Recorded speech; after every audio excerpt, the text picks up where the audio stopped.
They say the night is honest, but only because it's too tired to lie. And perhaps that is why, in the ink-soaked hours when candles wilt like disappointed saints, a certain question keeps circling the human mind like an angel who lost its GPS centuries ago. If heaven is infinite, why did its messengers stop visiting us? Ah, yes, that question. The one you whisper when you think no one is listening, not even God, who, according to most reports, has been on silent mode since the late Middle Ages. It's curious, isn't it? The last time an angel was officially recorded on Earth, people still believed bathing once a month made you spiritually slippery. And now, here you are, scrolling through glowing rectangles with more devotion than ancient monks gave to illuminated manuscripts, wondering why the sky has grown so quiet. Irony drips from this mystery like wax on a trembling altar.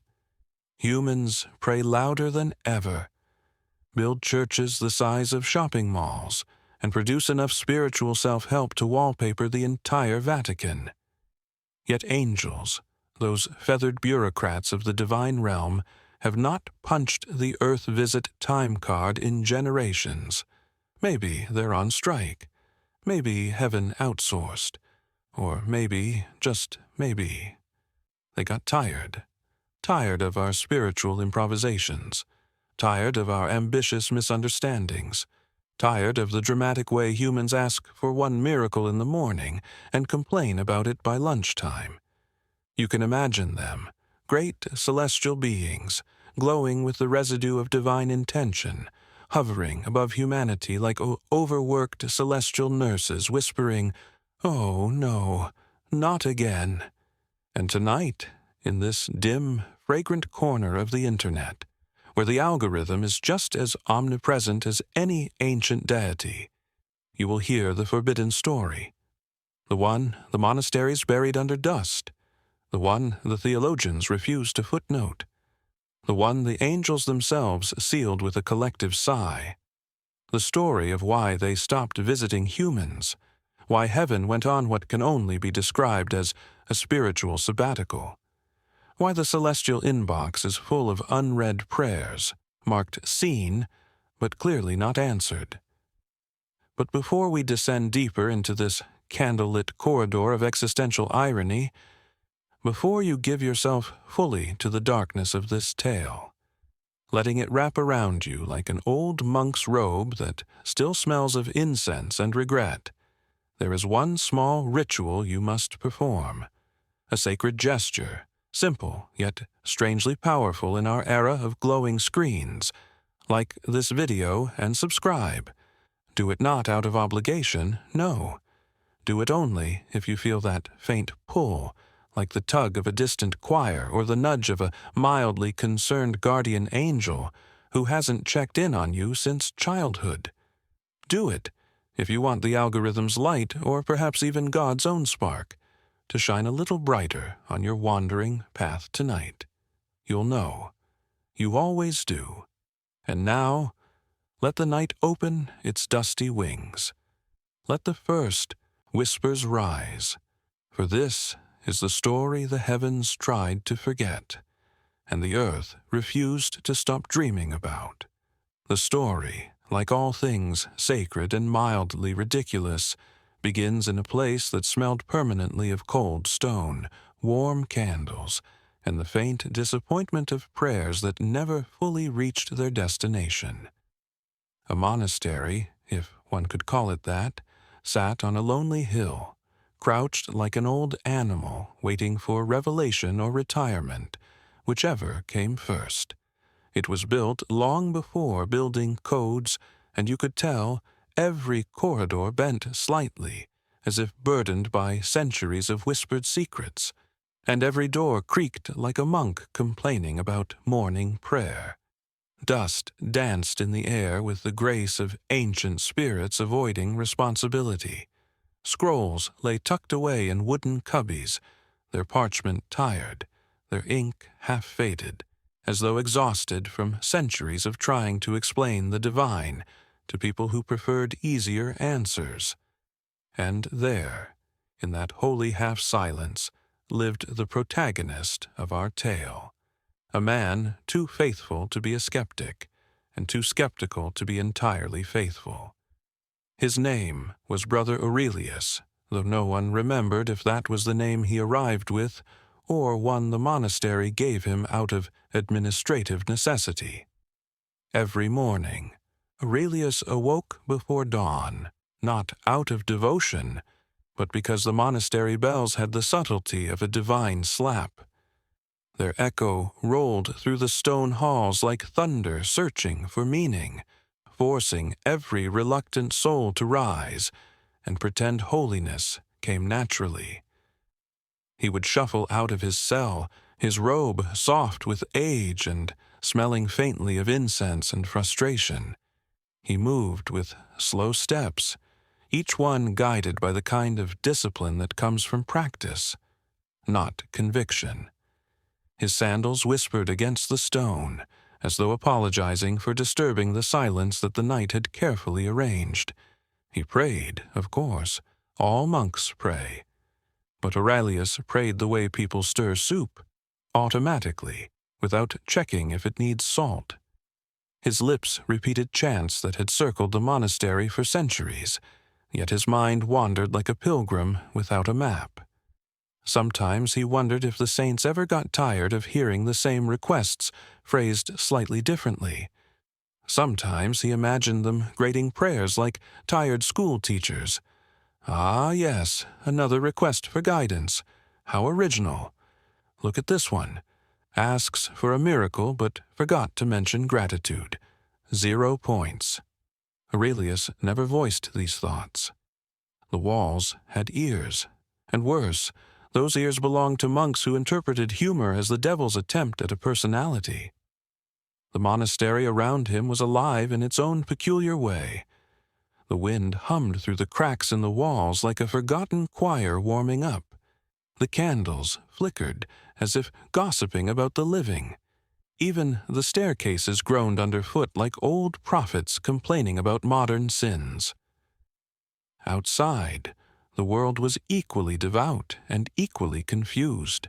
The nearby village clung to the monastery like a child gripping an adult's cloak, always asking, always pleading, always assuming that holiness dripped down the hill like rainwater. The villagers believed the monks had answers, real ones, divine ones, never suspecting that half the time the monks were just winging it with the confidence of men who hoped no angel would audit their performance. Aurelius, for his part, felt the weight of all this expectation.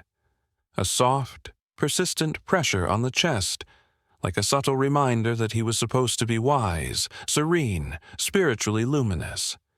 In reality, he was simply tired, tired in the soul, which is the kind of fatigue sleep never fixes. And yet, despite his doubts, despite the humor he buried under layers of solemn ritual, despite the quiet sighs he released in the shadows of empty corridors, he carried out his duties with a strange devotion. Not devotion to God, necessarily, but devotion to the possibility of Him. He swept the chapel floors as though clearing the dust might reveal a clue. He lit the candles with the silent hope that one flame might flicker the right way and offer him a sign. He copied ancient texts by hand, tracing every curve and serif as if one hidden letter might whisper a secret only he was meant to hear. But nothing whispered, nothing flickered, nothing descended from heaven, except perhaps boredom. One might assume this spiritual stagnation would have discouraged Aurelius, but on the contrary, he found humor in it. A dark, dry, monastic humor. He would chuckle quietly to himself as he scrubbed the altar, imagining angels peering down, shrugging, saying, "He's doing fine. No need for intervention." At night, when the bells finally surrendered and the monastery sank into a contemplative hush, Aurelius would sit by the narrow window of his cell. the moonlight filtered through the wooden frame like liquid silver, illuminating the dust that drifted lazily in the air. Dust that had likely existed since some long-forgotten monk asked for enlightenment and received gout instead. From his window he saw the world below, the village with its crooked roofs and timid lights, the fields stretching into darkness like a vast, unread scripture, and beyond that, the horizon, a silent promise or threat depending on one's theology. And always above all of it, the sky, black, infinite, cold, and strangely indifferent. Some nights it seemed gentle, like a giant cloak draped over creation. Other nights it felt like an unanswered question. But most nights it simply felt empty. Aurelius wondered why angels no longer came. Not out of desperation, but out of intellectual curiosity, like wondering why a beloved tavern suddenly stopped serving bread. Something had changed.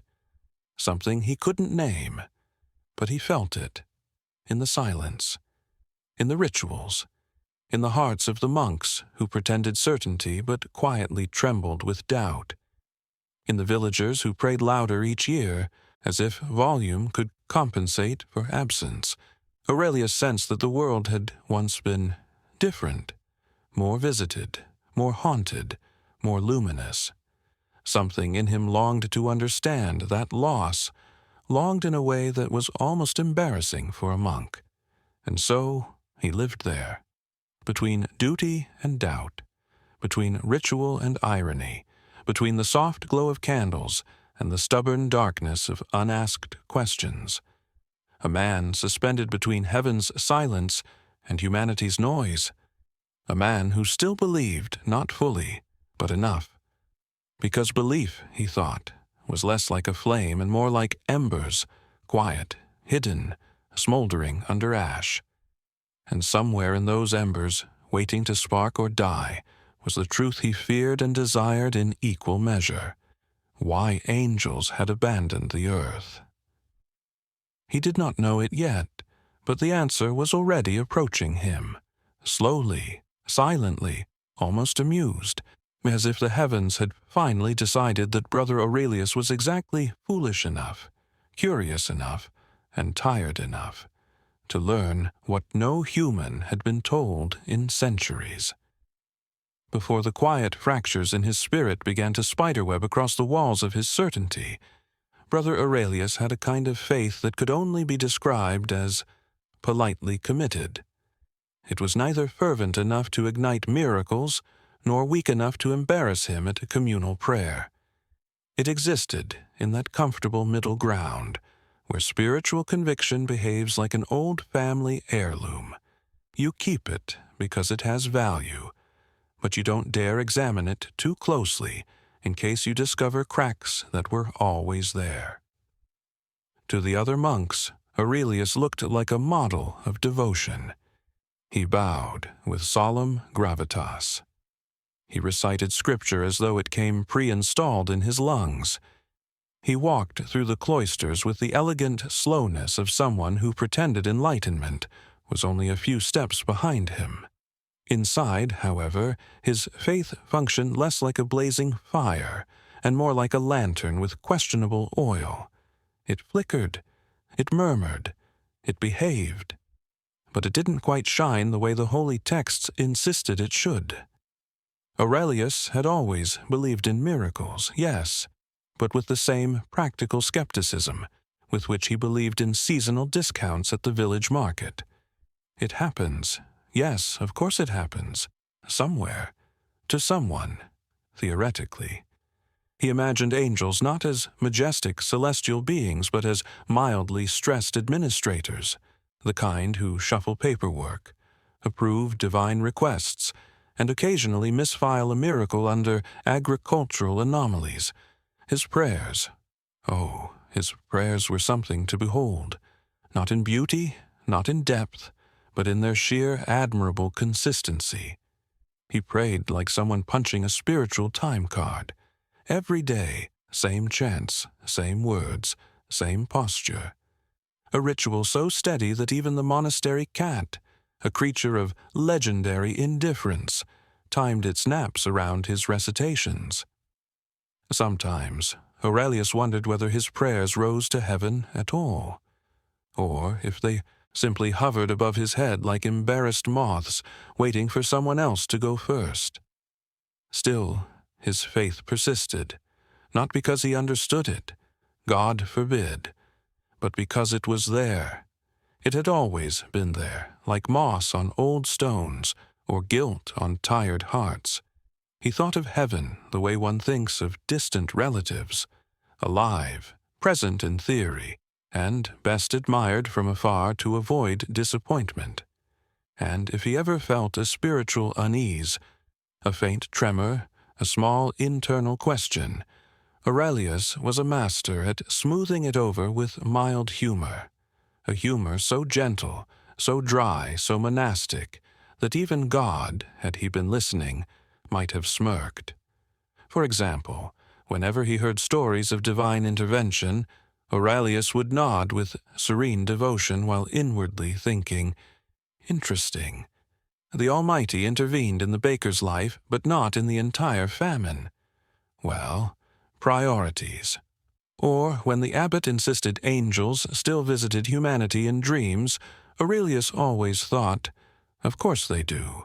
Dreams are safe.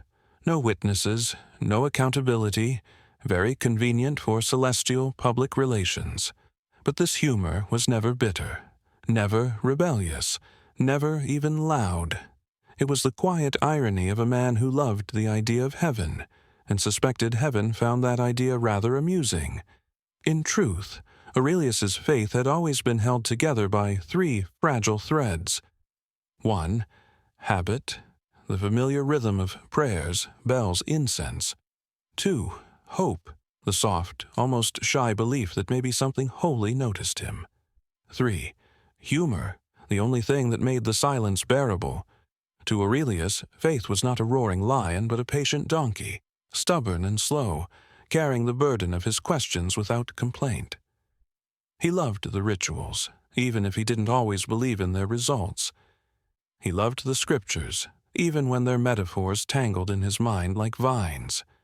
He loved the idea that someone, somewhere, might actually be listening.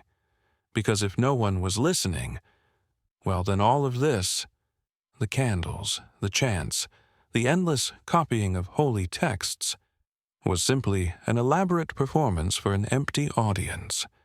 And Aurelius was not ready for that. Not yet. His faith, if one could call it that, was like sitting in a dark room with the expectation that someone would eventually light a candle. He didn't know who. He didn't know when. But he waited, patiently, ironically, hopeful with a dash of cosmic sarcasm. Still, deep down, buried under layers of prayer schedules and borrowed serenity, there lingered a small fear. What if the candle was never lit?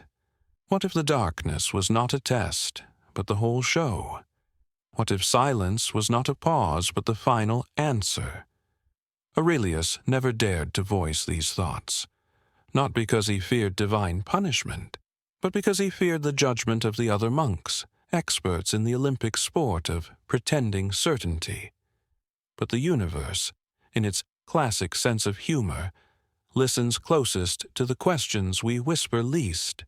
And Aurelius's quiet doubts, those small, humble speculations, had already sent faint ripples into the fabric of the unseen, ripples that would soon return to him, not as gentle hints, but as the first tremors of a spiritual earthquake, an earthquake that would reveal precisely what his faith was made of, and what heaven had chosen to abandon. Because faith that is never shaken is faith that has never lived. And Aurelius's faith, well, it was about to wake up.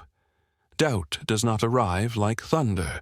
It arrives like dust, soft, unassuming, almost polite, the way a stranger might clear their throat before announcing the end of the world. For Brother Aurelius, the first seed of doubt did not fall from heaven in a blaze of divine contradiction. No angel descended with flaming wings, saying, "Your faith is expired. Please renew at the nearest shrine." No prophet stumbled into the monastery with bloodshot eyes and inconvenient revelations. No, the beginning of his unraveling was far more subtle, and therefore far more dangerous. It began with a dream so ordinary, so embarrassingly unmystical, that Aurelius at first dismissed it the way he dismissed most of his subconscious's attempts at creativity. In the dream, he sat alone in the monastery courtyard, the sky above him a soft, colorless haze. Not night, not day, the unsettling time in between when even shadows forget what they're supposed to do. He was polishing a candlestick, a task he despised because it always resulted in more wax on his robe than on the candle. As he worked, a figure approached, not majestic, not luminous, not heralded by celestial music, but simply a man with tired eyes, a man who looked like he had read every holy book and found the footnotes more meaningful than the chapters, a man you could mistake for a wandering scholar, a lost pilgrim, or perhaps someone who just wanted to borrow a cup of enlightenment. Aurelius, in the dream, nodded politely. Monastic training dies hard, and asked, "Can I help you?" The figure sighed, the way only someone very old and very disappointed could sigh. Then, without ceremony, without introduction, without even the dignity of a dramatic pause, the man said, "They're not coming back, you know." Aurelius felt a chill, not fear, not awe, but the mild, creeping discomfort of someone who suddenly realizes they've forgotten something important, like a prayer, or their own name, or the reason they ever believed in miracles at all. He tried to speak, but the stranger raised a hand. Angels. They've stopped visiting, lost interest, moved on. Moved on? What were angels, romantic partners? Were humans just another entry in their long celestial history of complicated relationships? Aurelius opened his mouth to argue, to defend the honor of the heavenly host, to recite any of the 37 approved theological reasons why angels would never, under any circumstances, abandon humanity. But the man only stared at him with that ancient weariness and added, "Ask yourself why." Then the dream dissolved, not with light, not with revelation, but like parchment crumbling into ash. Aurelius woke up with the taste of incense and confusion in his mouth. His heart beat faster, not from fear, but from irritation that his subconscious dared produce such vague prophecy, with no proper symbolism. Dreams, he told himself, meant nothing. Monks dreamed all the time, of bread, of warmth, of naps, of heretical questions they would never say aloud. Dreams were simply the mind airing its laundry while the soul pretended not to notice. But this dream stayed, not like a memory, but like a whisper he couldn't unhear. Throughout the morning, he tried to pray with extra enthusiasm, as if exaggerated devotion could drown out the strange message. He bowed deeper. He chanted louder. He crossed himself with the disciplined vigor of a man swatting spiritual flies. But the sentence clung to him, persistent as candle smoke. "They're not coming back." At breakfast, the monks sipped their thin porridge with the solemnity of men who had renounced flavor for holiness. Aurelius stared into his bowl as if it were a prophetic mirror, hoping to see any sign, any confirmation or contradiction of the dream. All he saw was oatmeal, probably a metaphor in there somewhere, but he was too hungry to interpret it. Later, while copying an ancient manuscript whose ink smelled faintly of regret, he found his hand pausing mid-stroke. The letters blurred. His quill hovered. Ask yourself why. It was absurd, ridiculous, unhelpful. A message that offered no context, no explanation, and worst of all, no divine signature. If this was heaven communicating with him, then heaven had adopted the communication style of an enigmatic poet, cryptic, uninvited, and emotionally irresponsible. Still, Aurelius tried to shake it off. Dreams were dreams. Faith was faith. Angels were, well, angels. Surely they hadn't abandoned humanity. Surely someone, somewhere, would have noticed. But as he walked through the monastery that afternoon, he began to notice small things, tiny, forgettable things that suddenly felt strangely symbolic.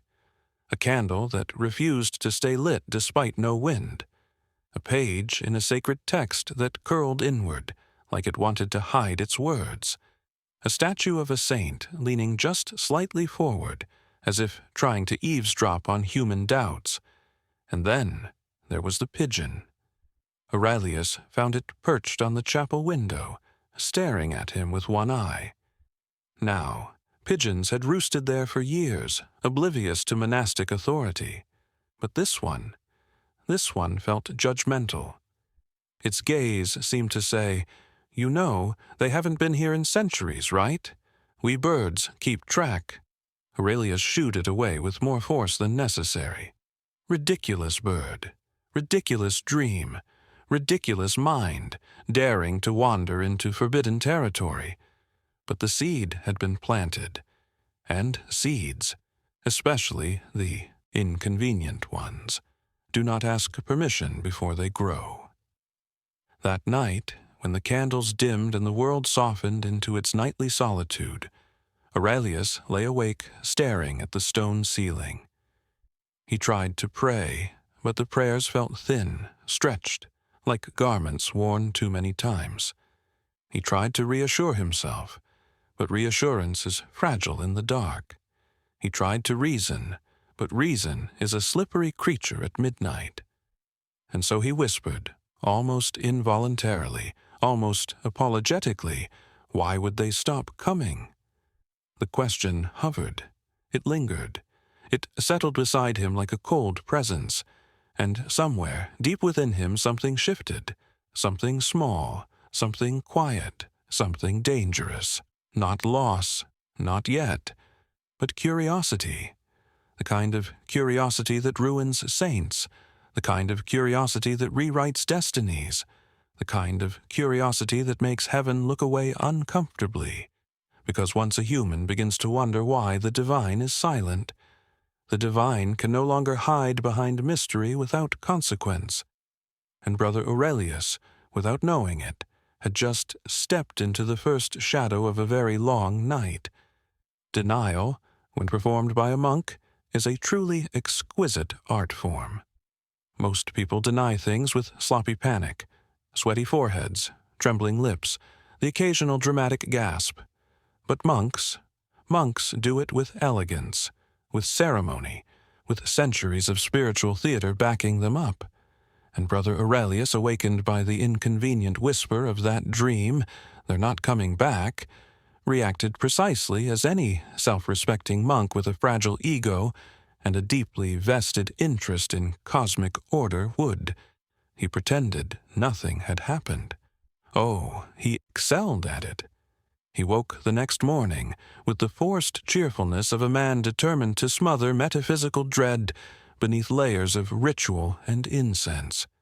He prayed with such exaggerated enthusiasm that even the saints carved in the chapel walls seemed to lean back slightly, as if startled by the sudden surge of piety. He made the sign of the cross so many times the abbot subtly checked for signs of spiritual over-caffeination.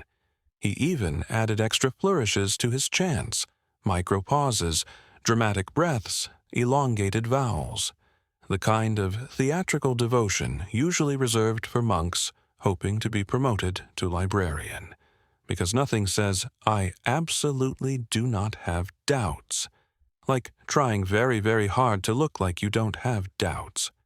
Aurelius scrubbed the chapel floors that morning, with the intensity of a man attempting to clean the universe itself. He polished the candlesticks until they glowed bright enough to blind hypothetical angels, you know, the ones who supposedly weren't visiting anymore. He hummed hymns under his breath. He straightened crooked icons with unnecessary zeal. He smiled at every monk who crossed his path, a smile so wide and so suspiciously serene that one brother quietly wondered if Aurelius had accidentally inhaled too much incense. Inside, of course, Aurelius was spiraling. But denial has its own strange intelligence. It whispers reassuring lies in the tone of a gentle grandmother. It was just a dream, meaningless, harmless, non-prophetic. Dreams are like random pigeon droppings, annoying, unpredictable, and spiritually irrelevant. The universe, however, finds human denial adorable, much like watching a puppy trying to intimidate a thunderstorm. So the day conspired against Aurelius. Not aggressively, not cruelly, but with the soft, condescending patience of a cosmos, amused by human stubbornness. First, during morning prayer, his voice cracked. Not a small crack, a catastrophic one, the kind that makes a grown man look for demons in his throat. Several monks glanced at him. One raised an eyebrow. Aurelius doubled down, chanting louder with the determined desperation of someone trying to drown out their own soul. Then, during breakfast, he spilled his porridge. A tiny thing, yes. Common, trivial.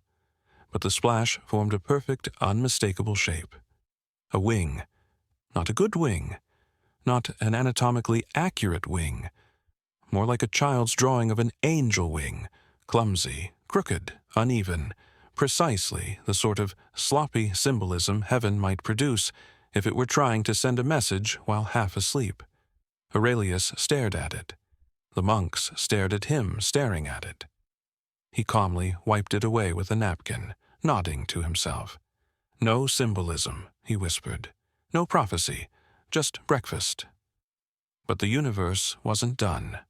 Oh, no. Later, while tending the herb garden, Aurelius found a tiny feather nestled between the rosemary bushes. A feather. White. Delicate. Suspiciously pristine. Was it from a bird? Of course it was. It had to be. Birds existed. Angels, on the other hand, were supposedly behind on their visitation schedule by a few centuries. Still, Aurelius examined the feather with the intense scrutiny of a man trying to scientifically disprove a miracle before it accidentally became evidence. "That is from a dove," he whispered. A dove. A perfectly normal, non-metaphysical dove. The least angelic bird. Practically a flying potato. He placed the feather in his pocket anyway, just in case it was a sign, and just in case he wanted to deny it later with physical proof. By midday, his denial had become so elaborate, so theatrically devout, that even the abbot noticed.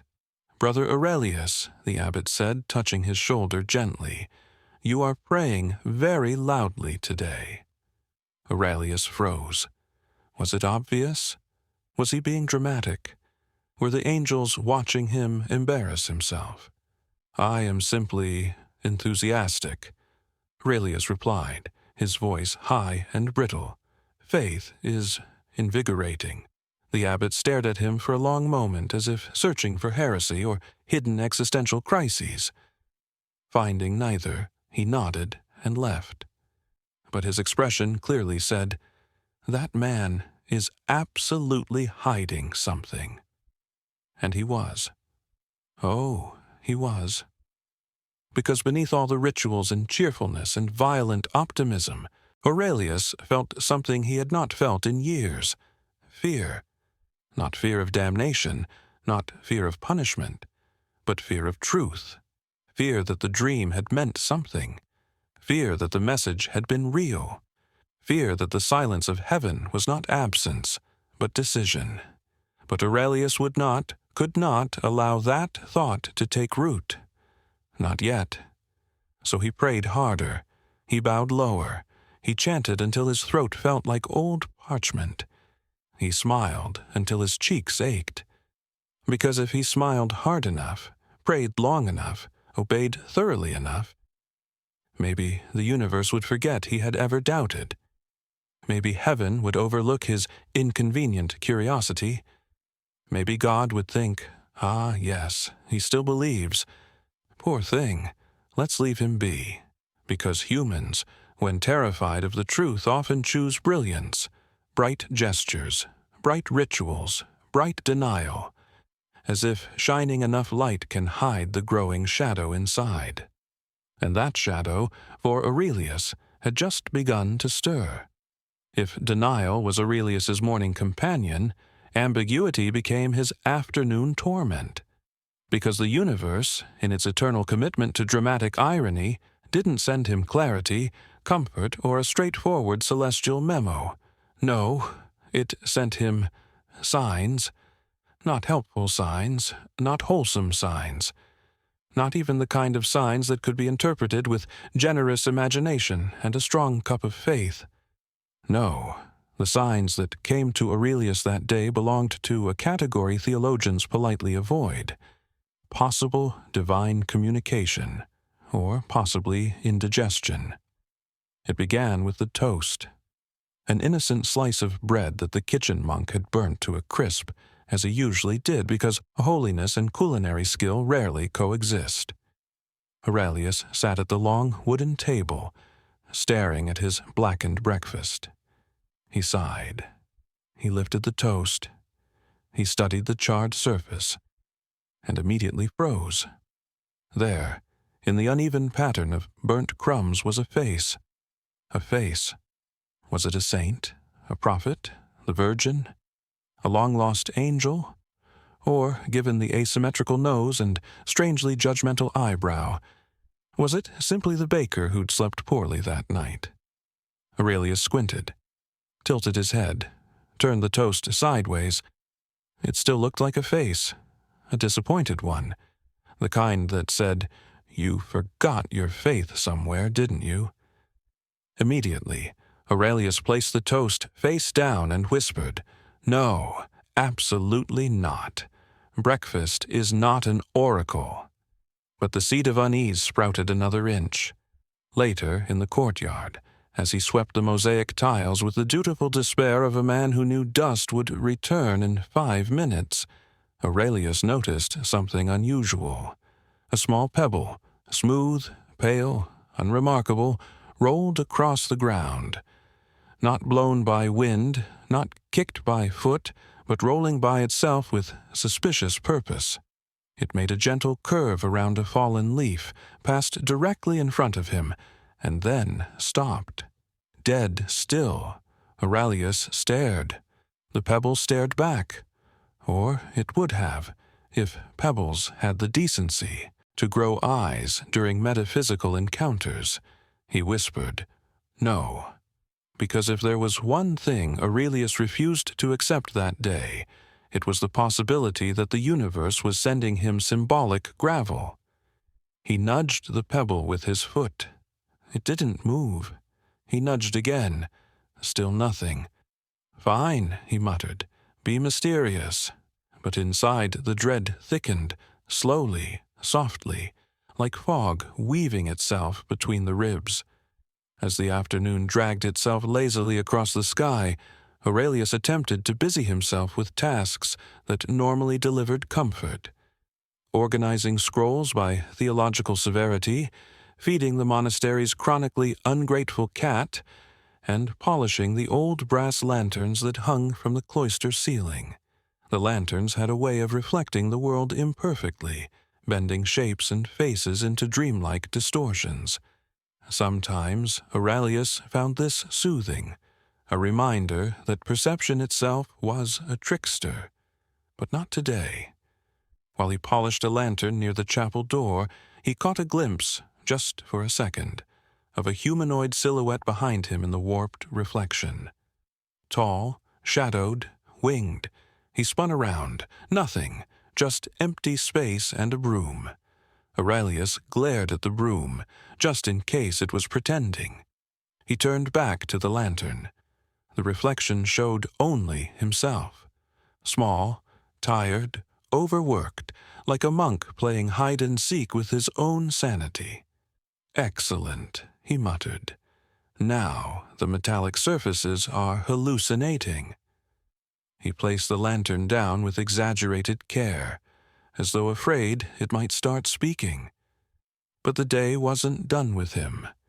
During evening chores, while collecting stray candles from the chapel, Aurelius noticed one candle burning strangely. Its flame leaned sideways, not flickering, leaning, as if whispering secrets to the stone wall. Aurelius approached slowly, with the cautious dignity of a man who desperately hoped the candle was merely defective. He leaned closer, the flame tilted further, toward him, almost like greeting. He froze. The candle hissed. He stepped back. "Not today," he whispered, voice cracking. "Please, not today." Because if there was one thing more terrifying than a silent heaven, it was a passive-aggressive candle. And yet, the universe added one final insult before allowing him rest. The choir book incident. Aurelius entered the chapel to return a hymnal when he heard a soft fluttering, pages moving, but there was no wind, no open window, not even the possibility of a breeze in that thick, incense-saturated air. The book on the altar was opening itself, slowly, deliberately, as if searching for the correct hymn. Aurelius swallowed hard, very hard. He stepped closer. The book settled on a page. He leaned in. The title read, "When Heaven Grows Silent." Aurelius closed the book so fast the sound echoed like thunder. He carried it out of the chapel like a man transporting cursed relics, and placed it face down on the shelf, as if hoping gravity itself could protect him from metaphysical editorial choices. By nightfall, his nerves were so frayed they could have been used to restring a very anxious lute. Nothing he saw was clear enough to be divine. Nothing he experienced was insignificant enough to ignore. Every sign was perfectly poised in the middle ground of cosmic ambiguity. That infuriating space where meaning goes to flirt with madness. He lay in his cot, staring at the ceiling, forcing calm into his bones. The stone above him looked cracked. Had that crack always been there? Was it forming the shape of something? A wing? A message? A celestial invoice? "No," he whispered. "No more signs." But the silence answered him with a quiet that was almost mocking. The silence of a universe that communicates not through clarity, but through riddles, coincidences, and painfully unhelpful symbolism. The kind of silence that stretches between the cracks of faith, the kind of silence that prepares the soul for collapse. Night, in a monastery, is supposed to be peaceful, holy, a quiet pool of stillness where even doubts fall asleep out of sheer respect for the architecture. But that night, the night after the signs, after the dream, after the toast angel and the philosophical pebble, Brother Aurelius discovered that silence can be a predator. Because when faith begins to crack, silence stops being silence. It becomes an echo chamber, a vast cathedral where every question returns louder, heavier, and slightly more sarcastic than before. Aurelius lay on his straw cot, stiff as a corpse, pretending to respect morning chores. The moonlight bled faintly through the tiny window, illuminating the dust swirling above him, dust that looked suspiciously like cosmic dandruff. He tried to pray, but the words tasted different, hollow, like chanting into a sealed jar. He tried to breathe steadily, but every inhale brought the cold scent of stone, and every exhale sounded like a sigh belonging to someone much older than he was. Then the sounds began. Not supernatural sounds, not angelic choirs, not the soft flutter of divine wings arriving to comfort or chastise him. No, the crisis didn't descend with dignity. It descended with rats, tiny scratches against the corridor walls, little skittering noises that sounded like heretical whispers if you were already anxious. Aurelius heard them and sat up, heart pounding. Rats were normal. Rats were natural. Rats did not carry celestial messages. Unless, of course, heaven had outsourced prophecy to rodents, which, given recent budget cuts and visible miracles, seemed increasingly plausible. He shook his head. He forced himself to lie back down. But once doubt stretches its legs, it does not lie still. It wanders. It prowls. It opens locked doors inside the mind and rummages around loudly. Soon, every corner of the room seemed to hold a question. Every shadow looked like a metaphor. Every creak of the building sounded like the hesitant step of something divine, or something pretending to be. Aurelius pressed a hand to his chest. His heartbeat felt irregular, as if trying to keep rhythm with a song it no longer remembered. He whispered, "Why did I dream that? Why now? Why me?" But the darkness did not answer. It simply continued existing, calm, indifferent, annoyingly silent. A monastic training teaches one to embrace silence, but Aurelius could now taste the silence, and it tasted like doubt wearing incense as perfume. He rose from his cot. His bare feet touched the cold floor, and the stone seemed to whisper under his toes, "You're breaking." He lit a candle. The flame struggled, as if reluctant to illuminate what was happening. Shadows jittered on the walls, stretching like long, thin doubts trying to escape their hiding places. Aurelius wrapped his robe tighter around himself and stepped into the corridor. Every footstep echoed with embarrassing grandeur, like a tiny existential crisis pretending to be a procession. He passed the statue of Saint Fenorius, patron of lost causes and disappointing revelations. Saint Fenorius seemed to lean slightly toward Aurelius as if whispering, "Welcome to the club." He ignored it. He kept walking. The monastery at night felt different, emptier, more fragile, as though holiness itself went to sleep after Compline, leaving the building spiritually unsupervised. He reached the chapel. The heavy wooden door groaned as he pushed it open, its sound echoing like a reluctant confession. Inside, the darkness was thick, dense, the kind that carries weight. He approached the altar. The candles had burned low, each flame flickering like a nervous apprentice, unsure how to behave without supervision. Aurelius knelt, but his knees ached more than usual, either from age or from the increasing weight of unanswered questions. He clasped his hands. He tried to pray, but the words tangled in his throat, tripping over sarcasm and fear. So he said the only prayer he could manage, a whisper, small, fragile, and painfully human. "Are you there?" The silence twisted, expanded, mocked him gently.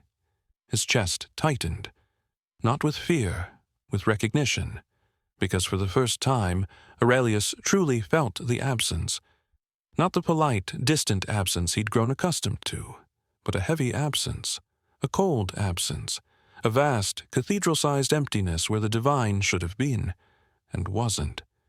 He lowered his head. His breath trembled. Then he heard it, a soft flutter, like wings, like a whisper. Aurelius's heart leapt, but the sound came from behind him.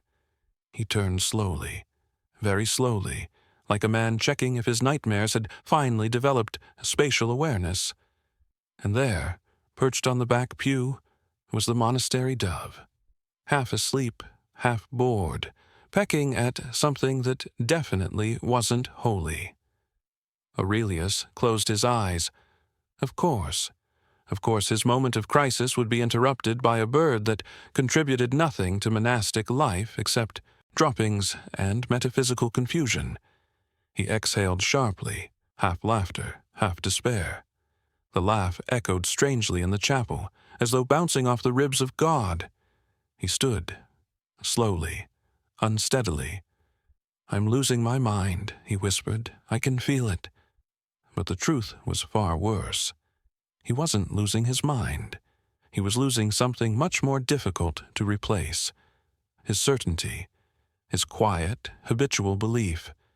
That soft, persistent trust that had once carried him through ritual after ritual, day after day, year after year. It was slipping, not falling, not shattering, but drifting away like ash on a wind he couldn't feel. Aurelius walked back toward his cell in the dim, trembling light. Each step felt heavier, as though gravity itself had grown impatient with him. He reached his door, opened it, sat on the edge of the cot. His hands trembled.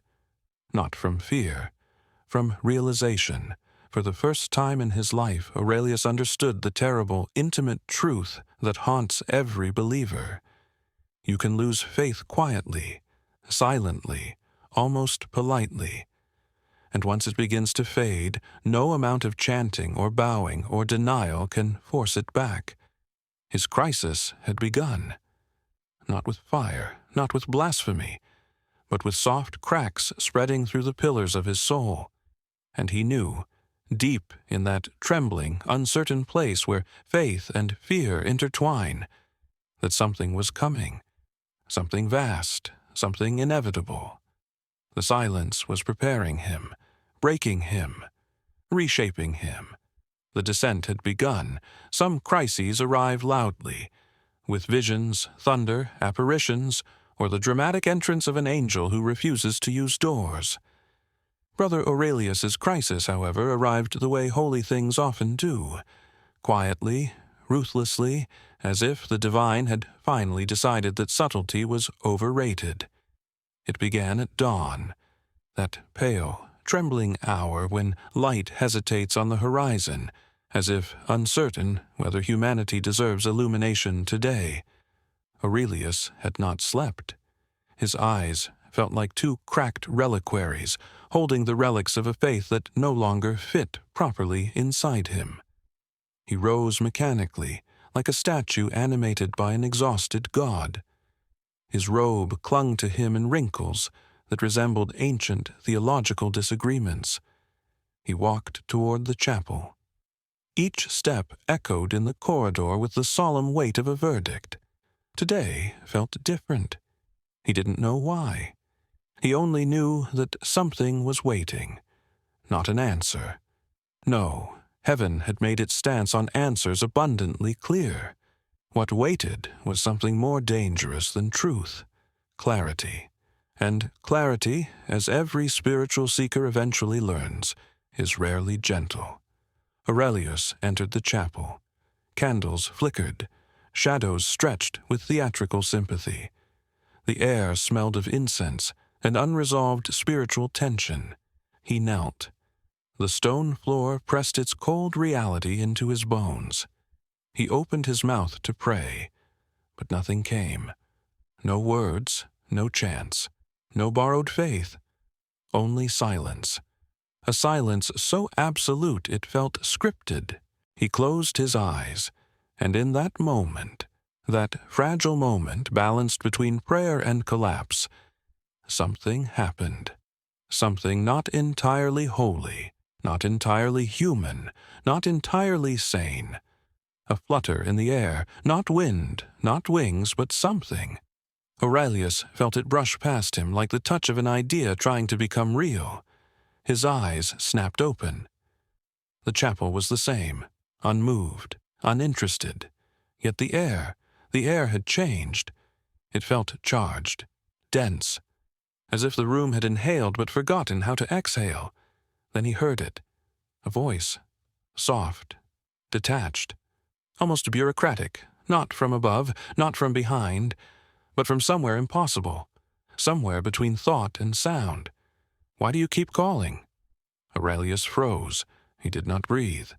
He was suddenly certain that if he moved, if he blinked, the entire universe might shatter like cheap glass.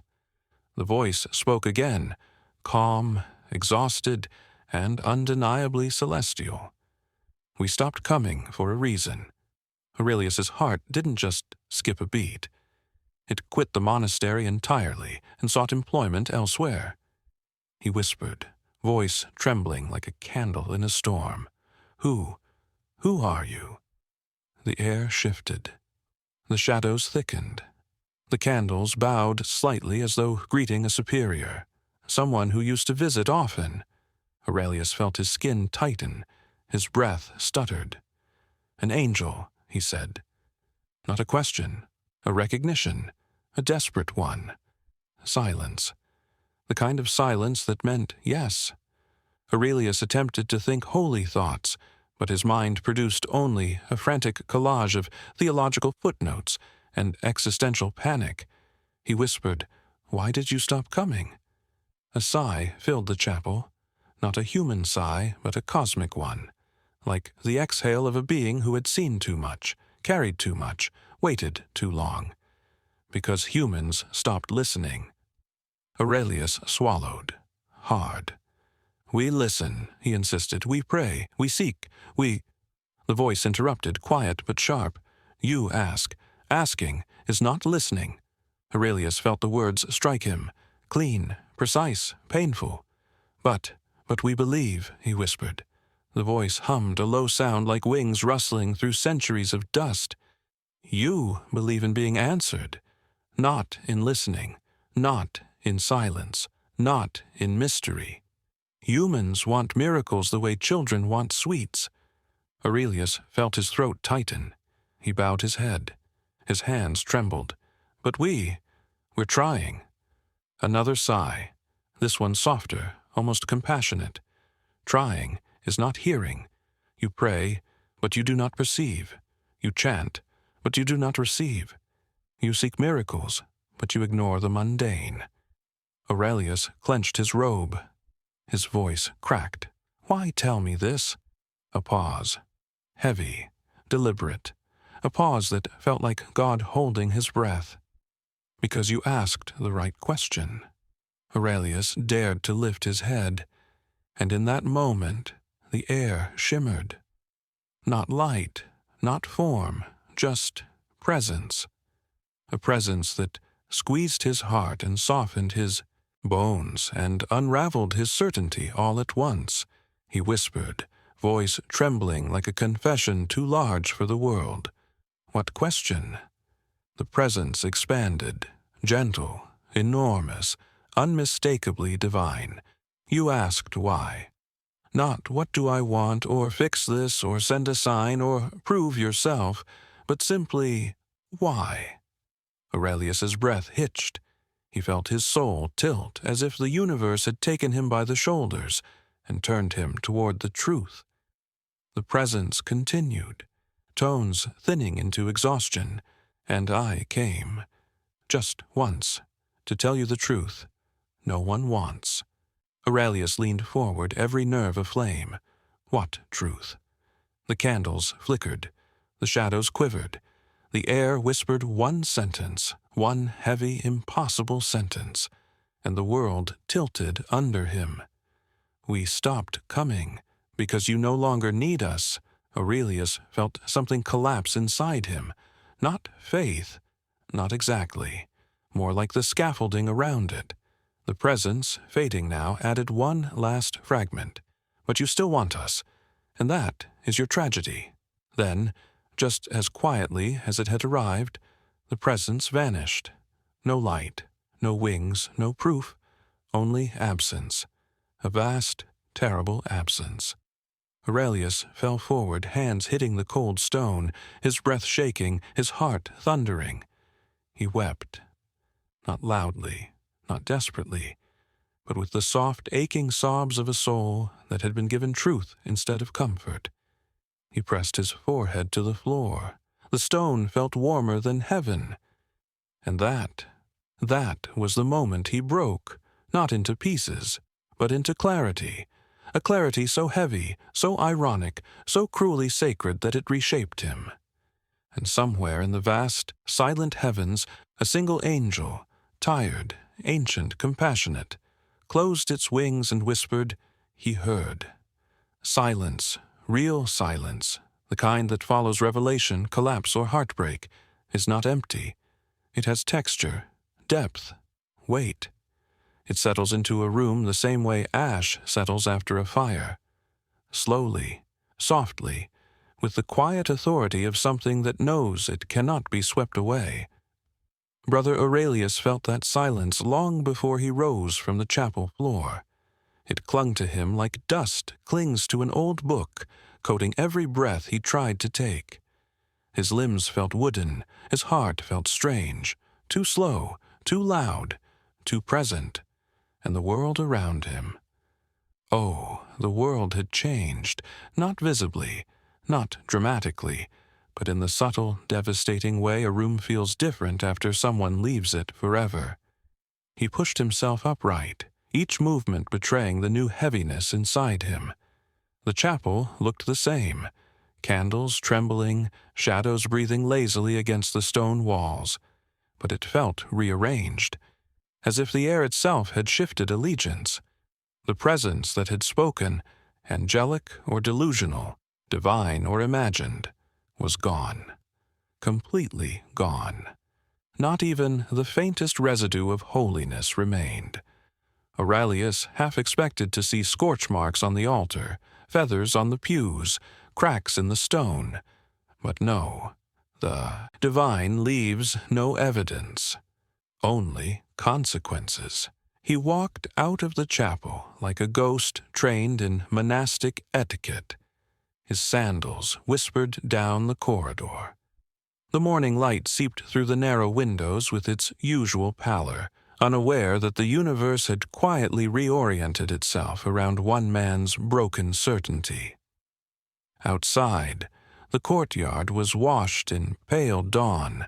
The herbs glowed with tiny drops of dew, and the monastery cat, who had slept through every metaphysical upheaval in the building, stretched languidly and blinked at Aurelius with its usual disdain. Nothing acknowledged what had transpired. Nothing marked the moment. Nothing held space for the fracture inside him. And that was the greatest cruelty of all. When humans break, the world does not pause out of kindness. It keeps going, indifferent, steady, awkwardly optimistic. Aurelius sat on the edge of the stone fountain in the courtyard. He watched the water ripple faintly in the basin, each circle expanding and fading, expanding and fading. The pattern reminded him of his faith, always moving, always trembling, always returning to stillness that wasn't still at all. His fingers brushed the water. It felt cold, shockingly so, like liquid reality reminding him he was still alive.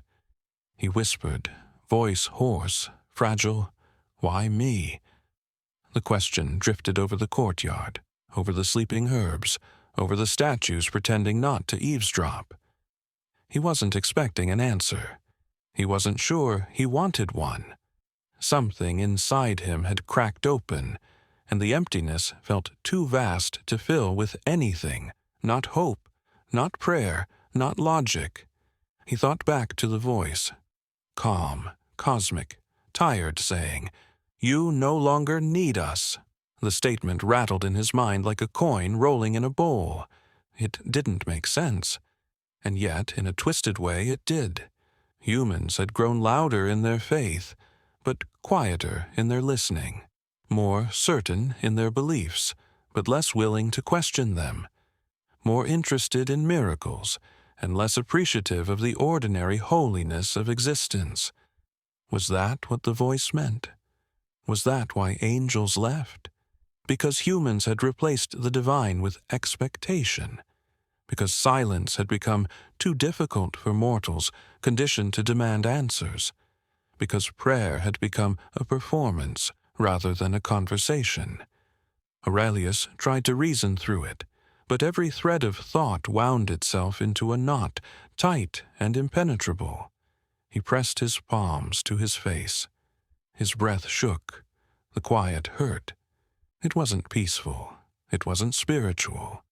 It was an aching, echoing emptiness that felt like standing at the edge of a cliff, staring into dusk. He rose, unsteady. His robes brushed against the stone as he walked.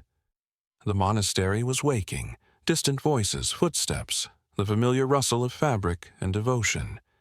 He felt disconnected from all of it, as if the monastery had become a stage play whose script he no longer believed in. The prayers felt like rehearsals. The chants like echoes. The rituals like gestures, practiced too many times for meaning to survive. He wandered the halls. The frescoes on the walls looked different now. Murals of angels with calm faces and open wings, painted by hands that had never questioned anything. Aurelius stared at one such angel. Its painted eyes gazed upward with hope, devotion, and unblemished faith.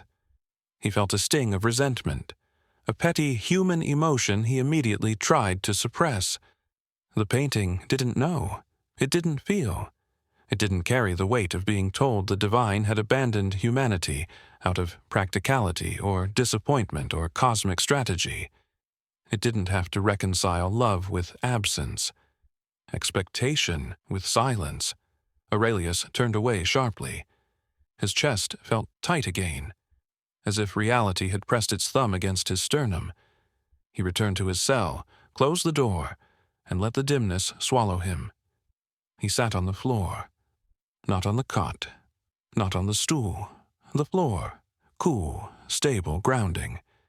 He knew something was changing inside him, something irreversible. Not the loss of faith. That was too simple a phrase. What he felt was more complex, more intimate. A shifting, a rearranging, a dismantling of assumptions, and a reconstruction of something yet unnamed. He whispered again, to the empty air, to the silent heavens, to his own trembling soul. What now? The silence responded the way it always does, patient, unhurried, heavy with meaning that refuses to explain itself. It didn't guide him. It didn't comfort him. It didn't illuminate a single step. It simply existed. A presence without a presence. A paradox he could neither escape nor embrace. As he stared at the cold floor, Aurelius realized something terrible and true. This silence wasn't the absence of God. It was the beginning of understanding him. And that realization hurt more than any divine departure ever could. The silence settled deeper, pulling him inward, into reflection, into sorrow, into a new awareness that felt like standing at the threshold of a vast emptiness, the kind that might one day become wisdom. But for now, it was simply emptiness, quiet, heavy, and mercilessly honest. He closed his eyes. For the first time, he wasn't sure if he wanted the angels back, or if he simply wanted to know how to live without waiting for them. There are revelations that split the sky open, rattle the bones, send prophets running into deserts with fevered eyes and trembling hands. And then, there are revelations like the one that found Brother Aurelius, quiet, inconclusive, deeply inconvenient, and so ambiguous that not even heaven could be held accountable for it. It began late in the afternoon, when the sun, tired of its own brilliance, slid behind a veil of thin clouds and cast the monastery in a soft, uncertain half-light, the color of unspoken truths. Aurelius wandered the cloisters aimlessly, like a pilgrim who had lost his destination but not his momentum. Every step sounded different, as if the stone beneath him were no longer the loyal servant of faith, but the quiet accomplice of doubt. He felt stretched, pulled between the man he used to be and the man he hadn't yet met. His prayers had changed too. They no longer sought miracles. They no longer demanded answers. They barely resembled prayers at all. They were more like whispers from a wounded place, soft, honest, painfully small. As he turned the final corner of the cloister, he noticed something strange. The air felt thicker, almost warm, a rare thing in a monastery built by architects who despised insulation. The breeze carried the faint scent of something sweet, not incense, not herbs, but something unfamiliar, something luminous. Aurelius stopped walking. He lifted his head. He listened. Silence, but not the usual silence. This silence hummed, barely perceptible, like the low vibration of a string instrument tuned by an unseen hand. He stepped forward cautiously, as though approaching the memory of a sacred thing rather than the thing itself. And then he saw it. Not a vision, not an apparition, not an angelic manifestation descending with contractual radiance. No, he saw light. A small patch of golden light hovering above the old stone walkway, round, soft, breathing. It was too bright to be sunlight and too dim to be anything miraculous. It flickered gently, like a flame deciding whether or not to exist. Aurelius stared. His breath hitched. His heart tightened. Was it divine? Was it a trick of the eyes? Was it some unfortunate reflection from Brother Lionel's bald head through a distant window? Impossible to know. The light pulsed once, slowly, almost shyly. Aurelius felt it, not just saw it. Felt it. A warm pressure in his chest, like something knocking from inside the soul. His knees weakened. His hands trembled. He dared to whisper, "Hello?" The light flickered. No answer. Aurelius took one step closer. The light brightened. Another step. It dimmed. He froze. The monastery seemed to hold its breath. In that suspended stillness, Aurelius felt an emotion he could not name. A mixture of awe, fear, longing, and confusion, all steeped in the bitter sweetness of a truth he wasn't sure he wanted to acknowledge. He whispered again, voice trembling, Is someone—" But the question never finished, because the light, that soft, golden, impossible light, shivered once, faded at the edges, and disappeared. Just like that. Gone. Aurelius gasped softly, like someone waking from a dream they desperately want to fall back into. He stared at the empty air, searching for any sign, any echo, any trace, any faint glow that might reveal meaning. Nothing. The walkway lay still. Plain stone, plain shadows, plain reality. No miracle, no revelation, not even a pigeon. Aurelius pressed a hand to his chest. His heartbeat felt wrong. Not painful, not dangerous, but rearranged. Something inside him had shifted, subtly, silently, like furniture moved in a dark room. Was the light divine? Or did exhaustion conjure it? Or hunger? He had skipped lunch. Maybe it had been low blood sugar wearing a halo. Or perhaps, and this possibility frightened him most, it had been neither illusion nor miracle, but something in between, a message without clarity, a truth without explanation, an invitation without instructions. He leaned against a pillar. The stone felt cool and grounding, like a reminder that the world was still stable, even if he wasn't. His mind raced. His heart trembled. He whispered half to himself, half to whatever had just vanished. What was that? The silence did not answer, but it felt altered, as if it were considering the question, or perhaps mocking it gently. Aurelius closed his eyes, trying to slow his thoughts. Maybe the light had been divine. Maybe it hadn't. Maybe heaven hadn't returned but had simply whispered, in the smallest possible voice, "Look closer." Or maybe Maybe Aurelius had finally reached the point where the boundary between the sacred and his own imagination had become thin enough to blur. That thought frightened him, more than the dream, more than the signs, more than the angelic voice that might have been real or might have been the echo of his breaking mind. Because ambiguity, true ambiguity, is the most dangerous revelation of all. You cannot cling to it. You cannot reject it. You cannot name it. You cannot hide from it. It forces you to live in the in-between, that sacred, painful, transformative space where clarity refuses to commit.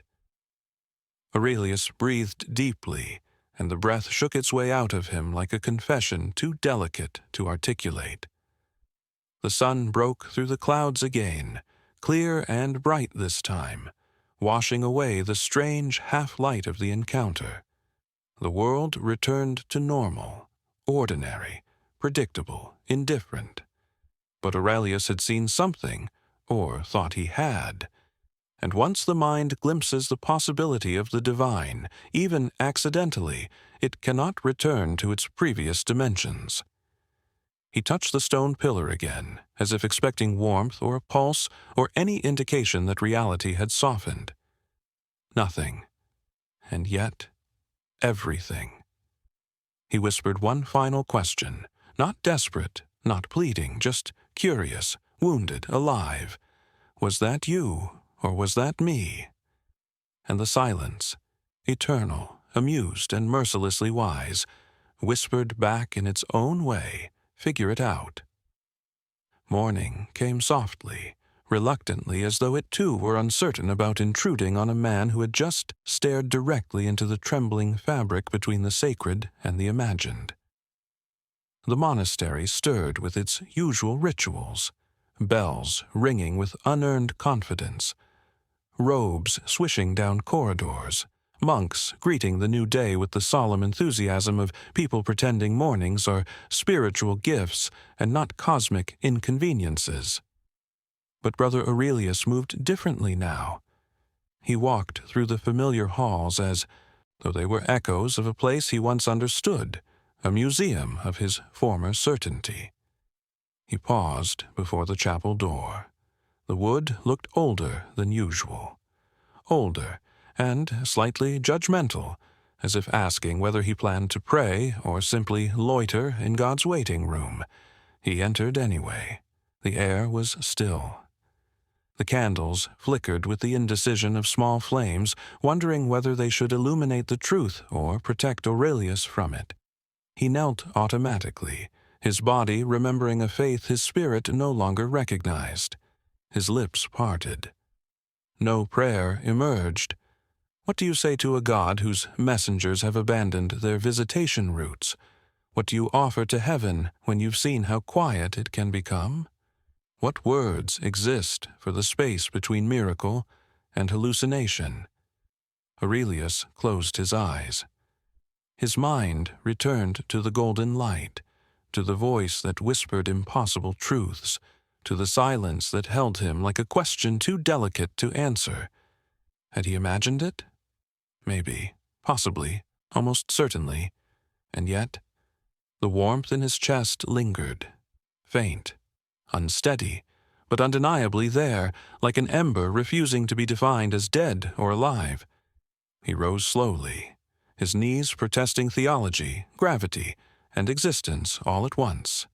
He walked to the window, where morning light crept inside, touching the stone floor with that gentle sincerity only sunlight has the patience to offer. He placed a hand on the windowsill, felt the warmth, felt the world continuing, unaffected, uninterested, unapologetically ordinary. Aurelius whispered to the light, to the dust, to the silence, to whatever part of himself still dared to hope. What am I supposed to do now? The silence responded in its usual style, utterly useless, maddeningly serene, and somehow wiser than any sermon ever written. Aurelius laughed, quietly, darkly, a laugh so soft it cracked in the middle, a laugh that belonged to someone who knew that faith and absurdity are intimate cousins, constantly borrowing each other's clothes. He left the chapel and stepped into the courtyard. The herbs shimmered in the sun. The fountain murmured its ancient nonsense. The cat stared at him with the merciless impartiality of a creature that believes nothing yet judges everything. Aurelius sat at the edge of the fountain. Its cool stone grounded him. He felt different, not enlightened, not lost, but suspended in a strange, shimmering uncertainty that felt like standing between two mirrors, seeing infinite versions of himself stretching down eternity. Was he still a believer? Was he now a skeptic? Had he crossed a threshold or simply circled back to the starting point of every soul's pilgrimage? He didn't know. And for the first time, the not knowing didn't feel like failure. It felt like possibility. The kind of possibility that frightens angels, confuses monks, and makes God, if he was indeed listening from whatever divine office he occupied, smile faintly with amused affection. Aurelius leaned back, letting the early sun warm his tired face. He breathed deeply, and for once the breath didn't tremble. Maybe humans didn't need angels. Maybe angels didn't need humans. Maybe the void between them had always been less of a wound and more of a doorway. An unfinished doorway. One no one had bothered to walk through. Yet. He opened his eyes. A small feather drifted past him, floating lazily on an indifferent breeze. White. Soft. Suspiciously well-timed. Aurelius watched it fall, land at his feet, spin once, and rest. He stared. Was it another sign? Or simply a bird with unfortunate timing? Or the universe teasing him with its signature brand of cosmic humor? He didn't pick it up. He didn't interpret it. He didn't panic. He simply let it be what it was, a feather, a symbol, a joke, a mystery, or all of them at once. For the first time, Aurelius felt comfortable standing inside a question, not answering it, not solving it, just inhabiting it. He smiled, not wide, not forced, but real. And somewhere far beyond the sky, perhaps an angel paused, tilted its head thoughtfully, and whispered to another. Maybe they're learning, after all. Or maybe not. Maybe the angels were busy, or bored, or avoiding humanity's messages like someone ignoring early morning responsibilities on a Monday. Aurelius breathed in the warm air. He let his doubts settle where his faith used to sit. He let both coexist, awkward roommates in the monastery of his soul. The ending was not clear. The revelation was not defined. The truth was not neat. But it was his, and for now, that was enough. Night returned to the monastery with the slow, deliberate grace of a curtain falling over a stage after a play no one fully understood. Shadows stretched long across the courtyard, curling around stone pillars as if embracing them in a tired, familiar ritual. Brother Aurelius stood alone beneath the archway, watching the last breath of sunset fade into a blue so deep it might as well have been the inside of an unspoken prayer.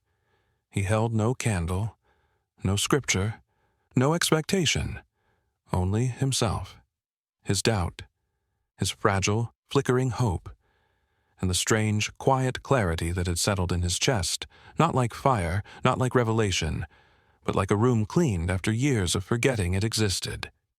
The air was still, cold, honest.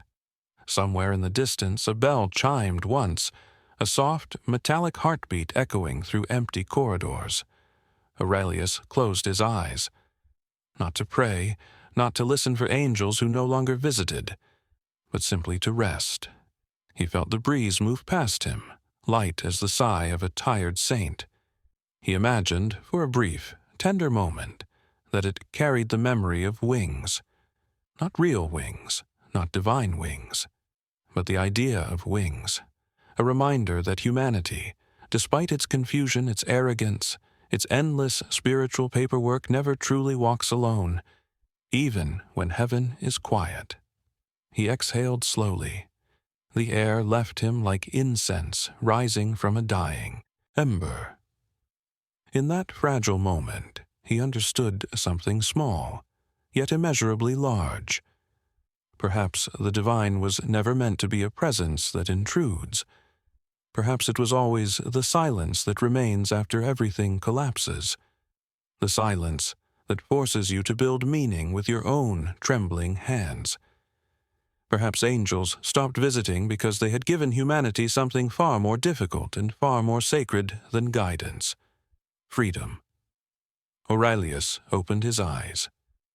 The courtyard looked the same, but he didn't.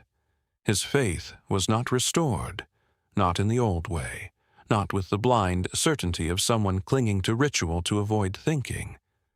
No. His faith now resembled the faint glow of a candle that refuses to go out even when the air insists otherwise. A quiet flame, a private one, a flame that did not depend on wings or miracles or heavenly administrators filing cosmic reports. He looked up at the sky, vast, indifferent, a tapestry of ink and distant stars. He whispered to it, voice soft, almost amused, "If you ever send them again, tell them I said hello." The wind answered with a gentle gust, lifting a swirl of dust that sparkled briefly in the moonlight before settling again. As dust always does, as humans always do, as faith must sometimes do before it can rise anew. Aurelius smiled a small, crooked smile, the kind born not of certainty, but of acceptance. He turned to leave, his steps slow, steady, carrying the weight and the wonder of a soul that had learned to walk without angels, and perhaps, because of that, was closer to heaven than ever before. A single candle burned in a nearby window, its flame flickering lazily, as if nodding in approval. Dust floated through the air, golden in the moonlight, like tiny forgotten prayers finding their way home. Aurelius paused at the doorway of his cell. He looked back at the silent night, at the sleeping monastery, at the world that continued whether heaven spoke or not. Then he whispered the final words of his long day, words not of doctrine, but of quiet truth. Maybe faith isn't waiting for angels. Maybe it's learning to live with the space they left behind. He stepped inside, closed the door, let the darkness embrace him gently. The candle in the hallway flickered once, twice, and then settled into a steady glow, as though keeping vigil for a soul beginning again. And now, you, listening in your own quiet corner of the night, breathing in the same strange mixture of doubt and wonder, you know why angels stopped visiting humans. Maybe they were busy. Maybe we outgrew them. Maybe they're avoiding our messages, like anyone avoiding responsibilities on a Monday morning. Or maybe, just maybe, the silence was the point all along. If this story kept you awake a little longer tonight, or kept your doubts company in the soft glow of your screen, or reminded you that faith can be both heavy and hilarious, subscribe to Religious Night Stories, where faith never sleeps even if you do.